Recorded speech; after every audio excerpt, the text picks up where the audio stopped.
তার যদি সম্মানে এখান থেকে যেতে চায় তাহলে ওনার যদি ন্যূনতম কোনো সম্মান থাকে, ন্যূনতম কোনো জ্ঞান থাকে, তুমি সাংবাদিকদের মর্যাদাপূর্ণ এই প্রতিষ্ঠানে থাকার কোনো যোগ্যতা এই মাহবুব মোর্শেদের নাই।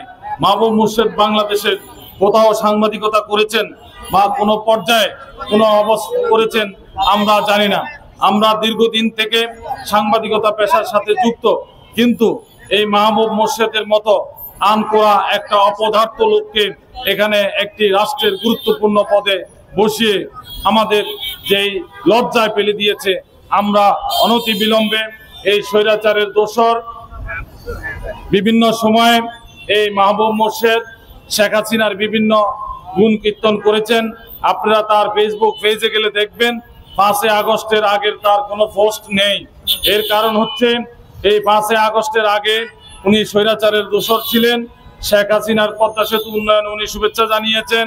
পুতুলের দক্ষিণ এশিয়া বিষয়ক অটিজমের সভাপতি হয়েছেন, তখন উনি ওনাদেরকে শুভেচ্ছা জানিয়েছেন। এতে বোঝা যায় মাহবুব মোর্শেদ স্বৈরাচারের দোসর। আমরা অনতি বিলম্বে এই স্বৈরাচারের দোসরকে আমরা পদত্যাগ চাই। ওনার যদি ন্যূনতম মান সম্মান থাকে উনি পদত্যাগ করে ক্ষমতা ছেড়ে সসম্মানে চলে যাবেন, নতুবা ওনাকে কিভাবে ক্ষমতাচ্যুত করতে হয়। সাংবাদিক সমাজের দীর্ঘ ইতিহাস রয়েছে, আন্দোলন সংগ্রামের ইতিহাস রয়েছে, অন্যায়ের প্রতিবাদের ইতিহাস রয়েছে। আমাদের ভাইদেরকে এখানে আপনি অপমান অপদস্থ করবেন, মান সম্মান নিয়ে চিনিমিনি খেলবেন, সেটা ঢাকা সাংবাদিক ইউনিয়ন মেনে নিতে পারে না।